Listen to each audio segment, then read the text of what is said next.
A very good evening and welcome to a brand new edition of Weekend Primetime News. I'm Arundhati Mudannayaka. රටට රෙහිව කාර්යයක් මතුවෙනකොට රටේ න්‍යායපත්‍රය ජාතික න්‍යායපත්‍රය අතට ගන්නට ඕන කියලා කියන එක අපේ ඉල්ලීම. Well, details of that story and more coming up later on in the news, but before that let's take a look at the stories making headlines tonight.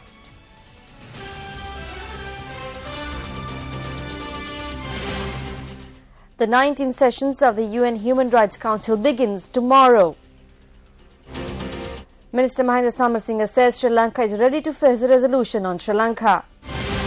Minister Dalla Salahaperuma says when something is brought up against the country, the national agenda should be taken to hand. JVP says the government should be held responsible for human rights allegations to be levelled against Sri Lanka. And the stage is set for the 84th Annual Academy Awards.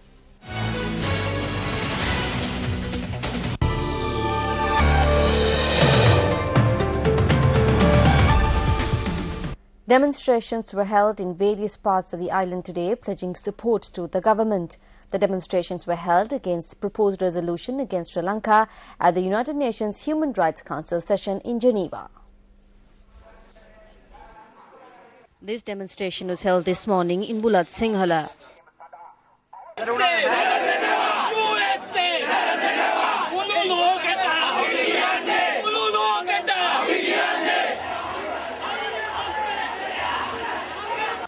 Protesters journeyed across the town in this demonstration. It is a responsibility and duty for all of us to protect the victory that was won and to give it to the next generation. We see it as a responsibility of the entire nation, notwithstanding any party or group divisions.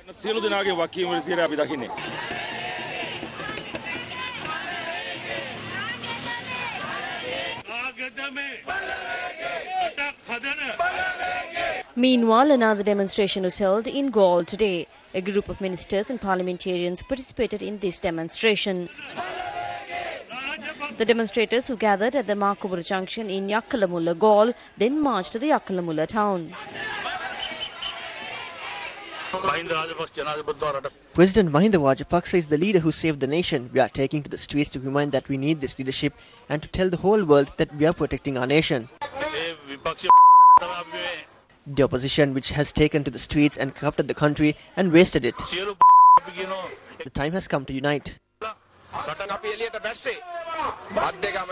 We have stepped onto the streets, the people of Paddegama, to show the country that President Mahinda Rajapaksa cannot be sent alone. If he is sent, then these 21 million people will go with him. We have united to say that we will not allow conspiracies against him or the country.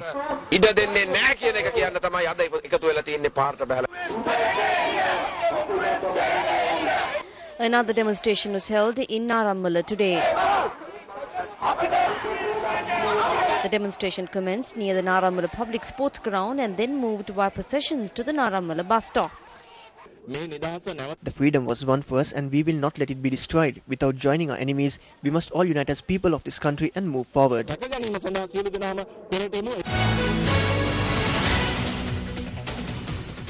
The 19th Human Rights Session of the United Nations Human Rights Council will begin tomorrow in Geneva, Switzerland, and will go on until the 23rd of March. On News First tonight, we take a brief look into the sessions of the Human Rights Council and the implication it holds for Sri Lanka. The United Nations Human Rights Council was created on the 15th of March 2006 with the main purpose of addressing situations of human rights violations and make recommendations on them. It meets 3 times a year, but may convene additional special sessions to address specific human rights issues of concern. During the month-long meeting, ministers and delegates from governments will address dozens of human rights issues through interactive discussions, general debates, panel discussions, and presentation of reports from various human rights independent experts appointed by the Council. The situation of human rights in several countries also figure high on the Council's agenda. Ministers and other high-level dignitaries address the human rights body during its annual high-level segment, which takes place during the first week of the session, which provides an opportunity for states' representatives to present national human rights policies and practices and also discuss other situations of human rights around the globe. During the session, the first cycle of the Universal Periodic Review will become officially over, after having assessed the human rights record of all 193 United Nations member states. Before the conclusion of human rights sessions, Council members are expected to adopt a number of resolutions and decisions requiring its further attention and action. The Sri Lankan delegation at tomorrow's session will be headed by Minister Mahinda Samarasinghe. He is scheduled to address the opening session of the 19th session of the Human Rights Council. Addressing a media briefing in Colombo on the 13th of this month, the US Undersecretary of Civilian Security, Democracy and Human Rights, Maria Otero, said that there are shortcomings in the LLRC report relating to accountability. Otero said that due to this reason, the United States government will support a resolution at the UN Human Rights Council this year. Meanwhile, on Thursday, Parliamentary Under-Secretary of State at the Foreign and Commonwealth Office in Britain, Alistair Burt, speaking during a debate at the House of Commons in London, added that he has received word that the US is preparing to draft a resolution on Sri Lanka to be presented at the UN Human Rights Council sessions, and noted that the UK will likely support it. Speaking to News First from Geneva, Switzerland, Minister Mahinda Samarasinghe elaborated further. We will be setting out to share information with the council members tomorrow as to the progress that has been achieved since the end of the war. Considerable progress has been achieved. We will be talking about the massive economic development that has taken place in the last 2.5 years since the end of the war. So all that information will be shared, and I will be also referring to how we have set about implementing the LLRC recommendations. We have been able to now progress quite fast in respect of implementing these recommendations. We do have challenges ahead of us, and we are willing to work very hard towards overcoming those challenges. So in a backdrop such as that, we will ask the question, is it necessary to bring a resolution calling for the implementation of the LLRC recommendations when it is already being implemented? Well, if you look at the draft that is being circulated at the moment, the operative paragraphs call for the implementation of the LLRC recommendation and for Sri Lanka to seek the assistance of the High Commissioner's Office and the special mandate holders in the implementation of the recommendations. Now, what I was saying a little while ago was that we have done all that. There is no issue in respect of that. So the resolution as we see it, and a lot of others who are supporting us see it, is redundant, is superfluous. It's not necessary, and therefore we will be making that known. And hopefully those who want to bring a resolution will look at what Sri Lanka has been doing objectively and give us the time and space to work towards further progress. A media briefing was held today to create awareness among the general public about the series of demonstrations that will be held tomorrow against a draft resolution on Sri Lanka that is to be presented to the United Nations Human Rights Council in Geneva. Several senior representatives from parties belonging to the United People's Freedom Alliance were present at the media briefing. LTTට එරෙහි සටනේ යුද්ධයේ අවසාන මාස කිහිපය තුළ You are well aware about the pressure that was put on us by Western states during the final stages of the war against the LTTE. As the leader of the country, President Mahinda Rajapaksa rejected the pressure, challenges, fear and threats that were levelled in all forms. Therefore, this resolution that is to be presented at the Human Rights Council is viewed as what transpired as a result of how we rejected the attempts that were made to influence us during the decisive final stages of the war. That is how we chose to identify it. This story, which begins in Geneva tomorrow and which continues until the 24th of March, will reopen the wounds that are healing with friendship. It is not easy to open a door or a route to enter the country's internal affairs. In order to do this, one must first create an internal problem in the country. Don't pull us back, don't pressurize us. Extend the hand of friendship to us and join us. Grant us the opportunity to stand up as an independent nation. Do not obstruct us. There may be various agendas amongst us. There may be various facts which a group that is present here might not agree upon. Even if that is the case, when something is brought up against the country, the national agenda should be taken to hand. That is our opinion. රටට එරෙහි කාර්යයක් මතුවෙනකොට රටේ න්‍යායපත්‍රය ජාතික න්‍යායපත්‍රය අතට ගන්නට ඕන කියලා කියන එක අපේ ඉල්ලීම. තේරුම් ගන්න බුෂ්ගේ උපක්‍රමවලට වඩා වෙනස් ඔබාමාගේ උපක්‍රම. Understand that Obama's tactics are very different from Bush's tactics. Bush had a tactic which was deemed as an accepted tactic. He took unilateral decisions and was the first to attack. But Obama has understood the reality of the world and is using smart methods. His tactic is based on changing regimes. ඒ යුද්ධයෙන් පසුව අපි පත් කරගත්තු කොමිසමක් මගින් අපි We have already commenced a program through commission appointed by us after the war.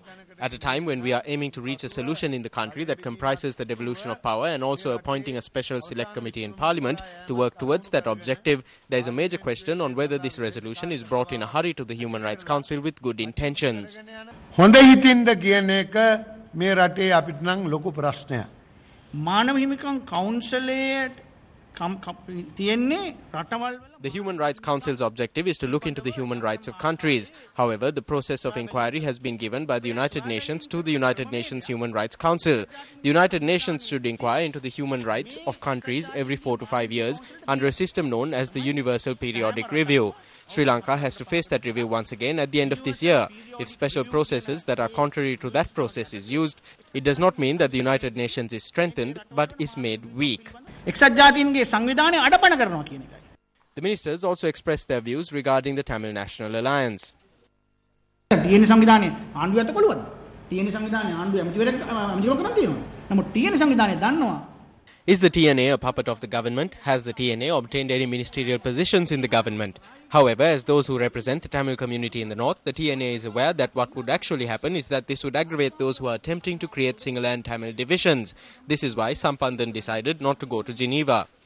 Does it mean that the TNA is doing the work of the LTTE and that Sampanthan is expressing terrorist views? අදත් සමහර TNA සංවිධානයේ The statements made by certain members of the TNA are similar to the statements made by the LTTE. It's a carbon copy. However, such an organization endorses that this resolution, which is to be presented in Geneva, will obstruct the reconciliation that could take place between the Sinhala and Tamil communities.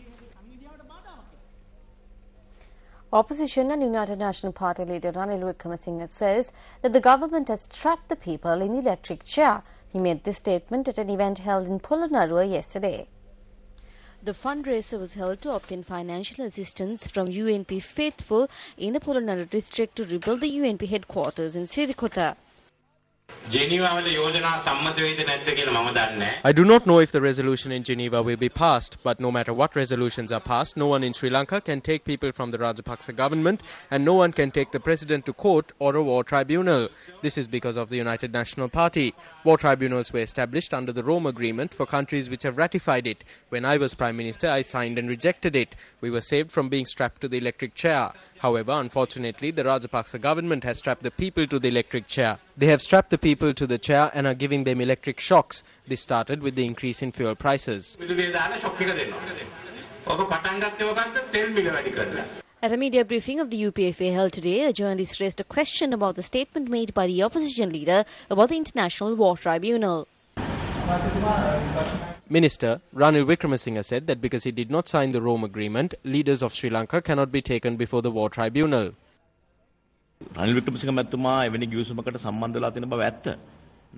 is true that Ranil Wickremesinghe was part of such an agreement. However, it doesn't stop a state leader being charged with war crimes or entering a country by force. What does the statement he tabled on the 10th in Parliament contain? He tabled it in English without a statement. What does this document state about the Lessons Learned Commission? This was a personal view. This is the most serious betrayal done by a single individual against the sovereignty of Sri Lanka. Therefore, I see these statements, which are done in English to the international community, as an encouragement to the Human Rights Council.